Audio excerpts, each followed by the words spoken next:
The events in Ferguson spurred change within municipal court systems across our region.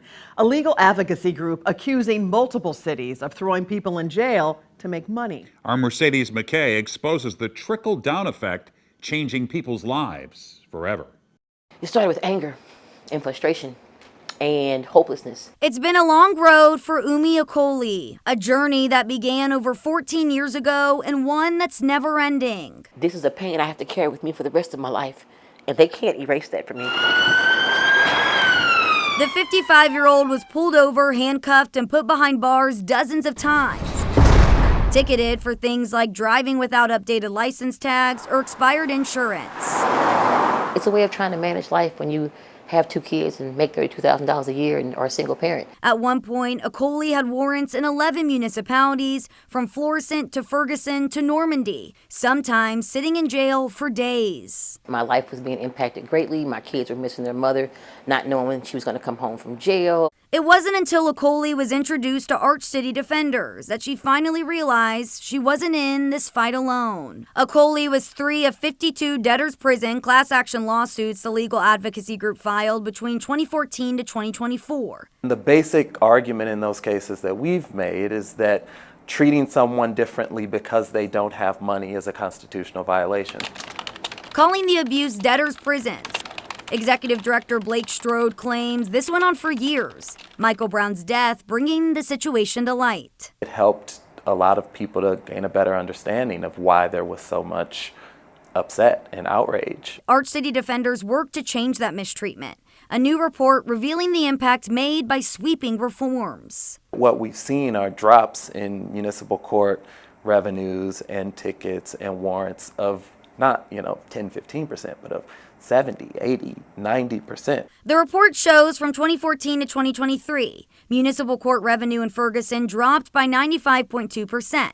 Tickets issued declined by 91.8%, and warrants issued decreased by 95.3%. Through settlements of those cases, we've been able to collect millions of dollars. But no amount of money can bring back the time lost. I wish it was enough money so that my son doesn't have to look back on that would hurt. I wish it was enough money to give me back my dignity. Let's make sure we have all the... While the past decade brought positive change, Strode believes the problem is far from over, calling for a consolidation of St. Louis's municipal courts. We haven't been bold enough as a region to adopt that kind of transformation. It's a brave move that must be done to move our region forward. I'm hopeful that people are in the fight to make change, but yet the change is so slow. Mercedes McKay, 5 on your side.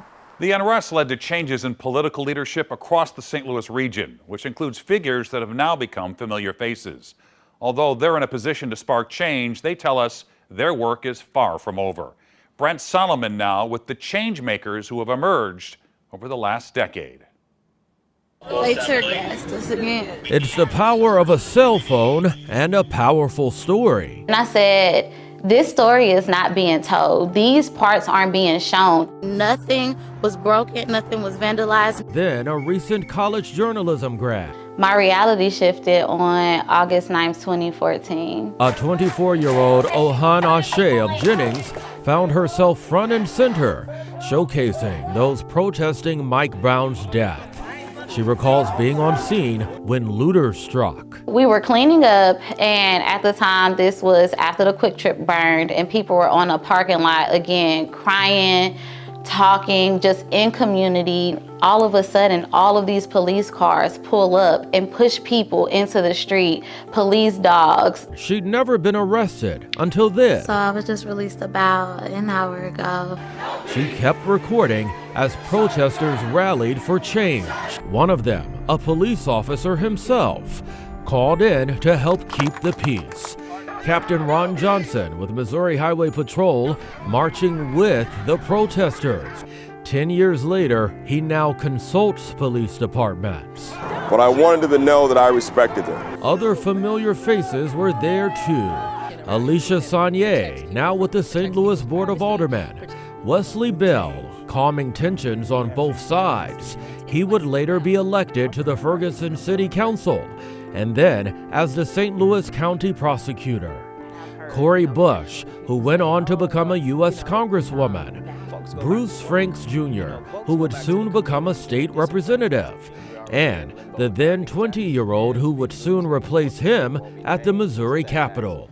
It was more, if we go to jail, we go to jail. After serving as a state rep, Rasheed Aldrich Jr. now serves on the St. Louis Board of Aldermen. It's important to agitate and disrupt, but we also got to make sure we got the right kinfolks at the table that's actually going to work on policy that change a system in a, like I say, an unapologetic way, not small change. Our communities need dramatic change. Aldridge and Ashe applaud the black business owners who have surfaced since the protests.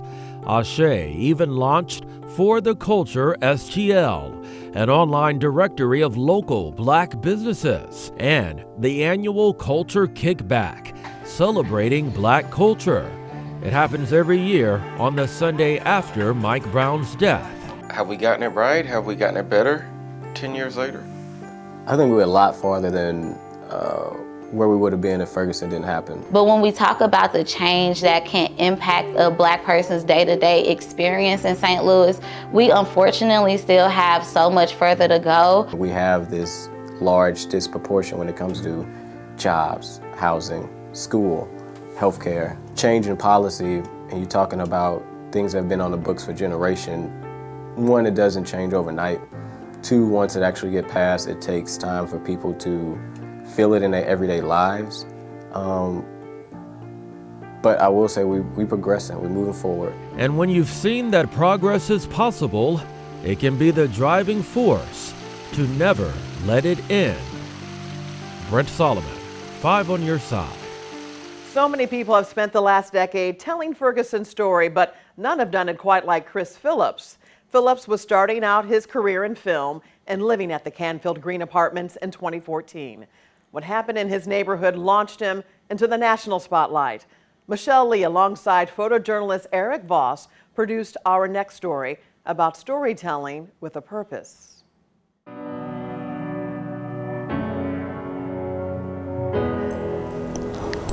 This is really what I prayed to do.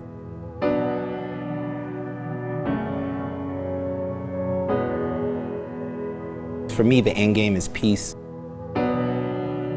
My name is Christopher Phillips. I am a filmmaker, I'm a creative, and just a public servant. That's pretty much what people know me for. 10 years ago, I was living in Canfield Apartments, right in the heart of Ferguson's 3rd Ward, just in my little 1-bedroom apartment, doing multiple things, working multiple jobs. For several years, I had paid a premium on my rent and was going month to month because I had been trying to move like that. And then when that shooting happened, I was just like, I can't leave now. And then as the facts started to unfold for me, I understood how important it was, having lived in Ferguson, being a victim of the same systemic issues and racism and things like that led to this moment. I knew it was important to document that. What I was documenting was really looking at the community response in the wake of Michael Brown's shooting and the systemic and institutionalized issues that were the catalysts, that were the context that led to that shooting. And so from then going forward over these last 9+ years is looking at how the community responded to it and what we did about it as a region and how it influenced the national conversation and of issues related to it. I did a short documentary piece, Ferguson 365, which I was blessed to have been accepted to 12 festivals, domestically and internationally. I had a moment where I was filming when the protesters walked past the McCloskey's lawn, and there's this shot of me pointing my camera at her, and she's pointing her gun at me, and that going viral. I was arrested 6 months to the day Mike Brown was killed in front of the Ferguson Police Department, just filming on the sidewalk. It's been, a blessing, but it's also, there's ups and downs to it. I've been fortunate enough to be profiled by the Washington Post and Al Jazeera and these different outlets and lend my voice to the conversation. Just important because Ferguson is really a microcosm of a national epidemic and problem. And so that's what compelled me. 2020 was a crazy year. I was all over the place. George Floyd and Breonna Taylor protests, all that stuff. Not everything has a happy ending sometimes, you know, but we hope to get to that place.